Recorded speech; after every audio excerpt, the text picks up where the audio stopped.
बिस्मिल्लाहिर्रहमानिर्रहीम। अस्सलाम वालेकुम नाज़रीन इकराम, मैं हूं मखदूम शहाबुद्दीन और आप देख रहे हैं मेरा फेसबुक और यूट्यूब चैनल। उम्मीद करता हूं आप सब लोग बखैर वाफियत होंगे और जहां भी होंगे अपने अहले खाना समेत खुश भी होंगे और महफूज भी। इय्याका नअबुदु व इय्याका नस्तईन। ए अल्लाह, हम तेरी इबादत करते हैं और तुझसे ही मदद मांगते हैं। आज पाकिस्तान में 9 अप्रैल 2025 की सुबह है, जिस वक्त मैं ये वीडियो रिकॉर्ड कर रहा हूँ और आपसे मुखातिब हूँ। रात गए इमरान खान साहब की तीनों बहनों के हवाले से तशवीशनाक खबरें और मुतज़ाद खबरें आ रही थी, लेकिन अब बिल आखिर अलीमा खान, उज़मा खान और नौरीन खान को बाजियाब करवा लिया गया है। और उनकी बाजियाबी की एक वीडियो किस तरह से पूरे के पूरे निज़ाम को नंगा कर चुकी है। और इस सब के अंदर दो बातें हैं। एक जानिब तो पाकिस्तान तहरीक इंसाफ के तकरीबन 500 पार्लियामेंटेरियंस हैं, एमएनएज और एमपीएज मिलाकर पूरे पाकिस्तान में पाकिस्तान तहरीक इंसाफ की ये रिप्रेजेंटेशन है।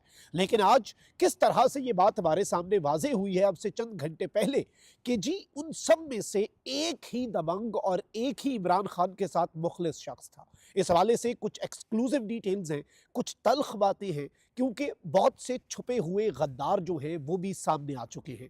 और इन छुपे हुए गद्दारों की कप्तान से गद्दारी और कप्तान के साथ धोखा जो है उसकी एक्सक्लूसिव स्टोरी भी मैंने आपके सामने रखनी है। जबकि कल का दिन जो है हमारी नजरें चूंकि अडियाला जेल पर थी, लेकिन कल पाकिस्तान तहरीक इंसाफ के साथ एक बहुत बड़ी वारदात डाली गई है। और ये पाकिस्तान तहरीक इंसाफ में फॉरवर्ड ब्लॉक बनाने और पार्लियामेंट के अंदर पाकिस्तान तहरीक इंसाफ की जो अददी अक्सरियत है या फिर जो भी उनकी वहां पर तादाद है उसे कम करने के लिए किस तरह से सुप्रीम कोर्ट ऑफ पाकिस्तान में जस्टिस याया अफरीदी साहब जो हैं उन्होंने एक सिस्टम के लिए, इस पूरे के पूरे निज़ाम के लिए एक ऐसा रास्ता खोल दिया है कि अब पाकिस्तान तहरीक इंसाफ को तोड़ने की एस्टैब्लिशमेंट कोशिश करेगी। मेरे पास इस हवाले से भी कुछ एक्सक्लूसिव इनसाइड डिटेल्स हैं। सबसे पहले नाज़रीन इकराम, कल के दिन की पूरी डेवलपमेंट साहब के सामने है। इमरान खान साहब से उनकी हमशीरा अलीमा खान की मुलाकात नहीं करवाई गई और फिर उन्होंने वहां पर धरना दिया। उन्होंने कहा कि मैं यहीं पर बैठूंगी। पाकिस्तान तहरीक इंसाफ के कुछ पार्लियामेंटेरियंस जो हैं वो पहुंचे, लेकिन मैं आपको ये बता दूं कि वो अडियाला जेल के बाहर नहीं पहुंचे। जितने लोग पहुंचे, जिनकी आप वीडियोस देख रहे थे, ऑल्दो वो उन सब से तो बेहतर हैं जो अपने घरों में बैठे रहे, वो उन सब से तो बेहतर हैं जो चुप करके खामोश तमाशाई बने रहे, कप्तान के नाम पर वोट लेकर ओहदे इंजॉय कर रहे हैं। और असल मौके पर जब कप्तान की बहनों को जरूरत आई, और ये इमरान खान की बहनों की क्या अपनी जात के लिए ये स्ट्रगल थी कल के दिन वाली? नहीं, इमरान खान साहब के बयानात सेंसर हो रहे हैं। इमरान खान साहब की असल बात कौम तक नहीं आ रही। ये मामला अलीमा खान, उस्मा खान, नौरीन खान का नहीं है, ये मामला कप्तान का है। इस पाकिस्तानी कौम के दिलों की धड़कन इमरान अहमद खान नियाजी जो है, ये उसका मामला था। लेकिन बहुत से लोग, चलें ठीक है, उनकी निस्बत हम इन्हें नंबर दे देंगे, लेकिन मैं आपको ये बता दूं कि मेजॉरिटी जो लोग पहुंचे वो जो करीब एक चेक पोस्ट थी ना, वो उसके पास जाकर वहां पर रुक गए और उन्होंने बार बार ये बात की कि हम धरना देने नहीं आए, हम सिर्फ यकजहती के लिए आए। फिर खान साहब की बहनों को गिरफ्तार कर लिया गया और उन्हें एक मार्की के अंदर महसूर कर दिया गया। ये भी हमने देखा, विटनेस किया। फिर खान साहब की बहनों को जब मार्की में महसूर किया गया तो कारकुनान ने बाहर धरना दे दिया। पीटीआई की सारी लीडरशिप खैबर पख्तूनख्वा हाउस जो है इस्लामाबाद में, वहां पर पहुंच गई। ठंडे कमरों में बैठकर उन्होंने बेहतरीन सी प्रेस कॉन्फ्रेंस की। ऑल्दो सलमान अकरम राजा कल के दिन के मैन ऑफ द मैच हैं और उन्होंने नैरेटिव के मैदान के अंदर बहुत कमाल किया। लेकिन एक सवाल है, साहबजादा हामिद रजा जो है वो अलीमा खान, उज़मा खान और नौरीन खान के साथ गिरफ्तार हुए और पूरा टाइम उनके साथ डटे रहे और आखिरी लम्हे तक, क्योंकि कल रात हमारे पास मुतज़ाद खबरें आई। आलिया हमजा ने यह कहा कि हम पर तशद्दुद हुआ है और अलीमा खान और उनकी बाकी तमाम तर बहनों को इस वक्त अगवा कर लिया गया है।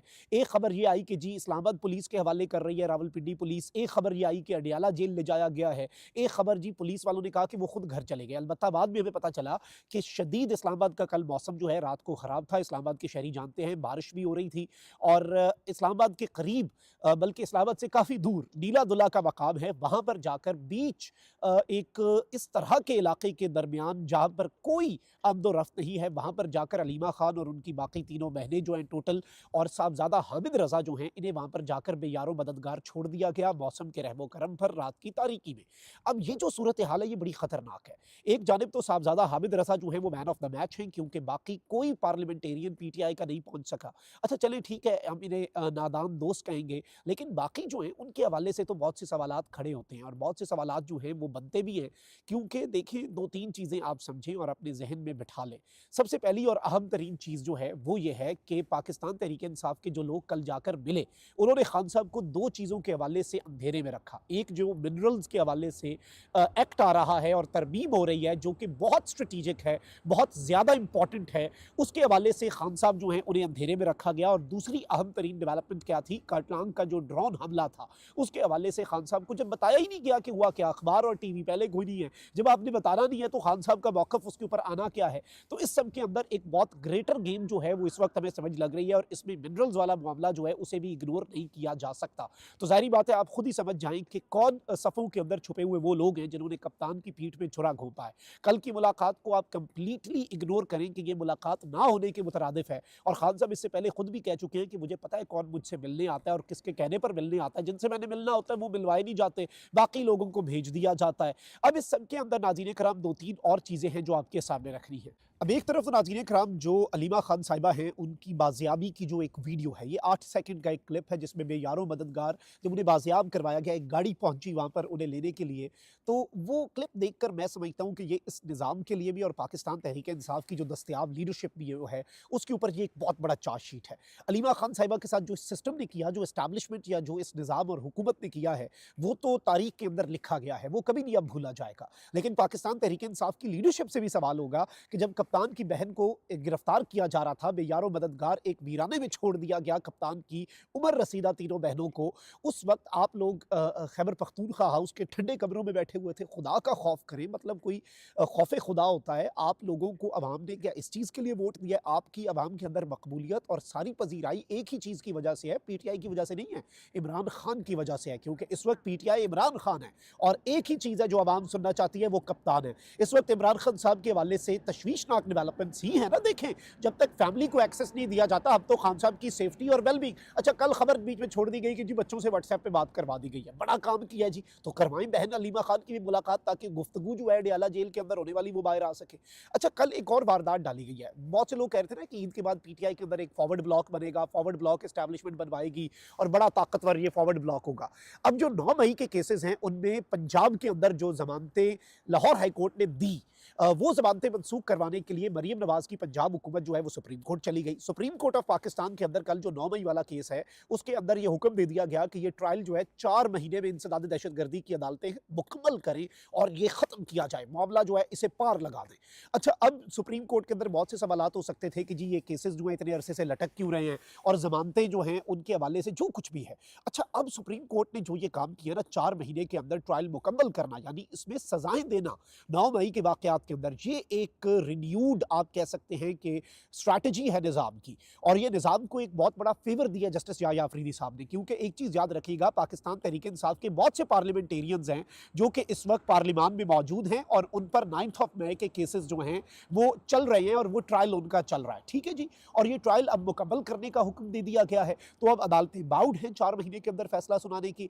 अब इस सब के अंदर पाकिस्तान तहरीक इंसाफ के कुछ एमएनएज जो हैं उन्हें कहा जाएगा कि जी आप और एमपीएस को भी, और कि आप या तो फॉरवर्ड ब्लॉक बनाएं या फिर आपकी ये कुर्सी जो है वो चली जाएगी। अच्छा कुछ की कुर्सी तो ये वैसे ही उसके सर चढ़ेंगे, ठीक है, ये भी समझ जाएं कि पाकिस्तान तहरीक इंसाफ के नंबर्स जो हैं पार्लियामेंट से वो कम करने के लिए, नेशनल असम्बली में बिलखुसूस और पंजाब असम्बली के अंदर पाकिस्तान तहरीक इंसाफ के नंबर्स कम करने के लिए कुछ इस तरह से ये वारदात डालेंगे। बाकी कुछ लोग जो हैं उन्हें ये धमकाएंगे जिन्हें कुर्सी से बहुत ज़्यादा प्यार है, जो कुर्सी के साथ चिपके रहना चाहते हैं। पाकिस्तान तहरीक इंसाफ के अंदर कोई ना कोई ऐसी तादाद होगी, बल्कि दर्जनों ऐसे अभी भी मौजूद हैं जो आपको गायब नजर आ रहे हैं, वोट लेके एमएनए एमपीए बन गए, हमें कहीं नजर नहीं आ रहे। आप अपने एमएनएज एमपीएस जिन्हें आपने बनाया, आप उनसे पूछें कि आप किधर हैं और आप इमरान खान की रिहाई के लिए क्या कर रहे हैं। अलीमा खान वाले इंसिडेंट में कल आप कहाँ पर थे, आपकी क्या स्ट्रगल है, ये सब कुछ उनसे पूछा जाएगा और आवाम पूछती भी है और इस पर ही उन्हें वोट दिया जाएगा। तो बहुत से ऐसे लोग हैं, आप देख लें कि 26वीं यानी तरमीम के टाइम पे कितनी ज़मीर फरोशी हो गई ना, जब अगलों ने करवानी थी अगलों ने करवा ली। अच्छा जी अब इस सब के अंदर ये जो फॉरवर्ड ब्लॉक है इसके हवाले से भी ये जस्टिस याह्या अफरीदी साहब ने एक ऐसा जवाब फराहम कर दिया इस निज़ाम को, इस सिस्टम को। और ये कल के दिन में सबसे बड़ी वारदात है, ये मुलाकात वाली वारदात की तरह की और उतनी ही बड़ी जो अडियाला वाला इंसिडेंट है, उतनी ही बड़ी वारदात सुप्रीम कोर्ट ऑफ पाकिस्तान के अंदर डाल दी गई है। और इस सब से एस्टैब्लिशमेंट के हाथ में एक हथियार दे दिया गया है, निज़ाम के हाथ में। और बाकी हाईकोर्ट, लाहौर हाईकोर्ट अब कितनी आज़ाद है ये आप मुझसे बेहतर समझते हैं। जब लाहौर हाईकोर्ट इतनी आज़ाद है तो लाहौर हाईकोर्ट के मातहत जो बाकी अदालतें होंगी, ATC, वो जजेस कितने आज़ाद होंगे ये आप मुझसे हज़ार गुना बेहतर समझते हैं। तो आप बस आप समझ जाएं कि ये तलवार असल में जस्टिस याह्या अफरीदी साहब ने जो PTI वालों पे लटक रही है, ये किसके हाथ में दी है। अपना बहुत ख्याल रखें। अल्लाह निगहबान, पाक जिंदाबाद।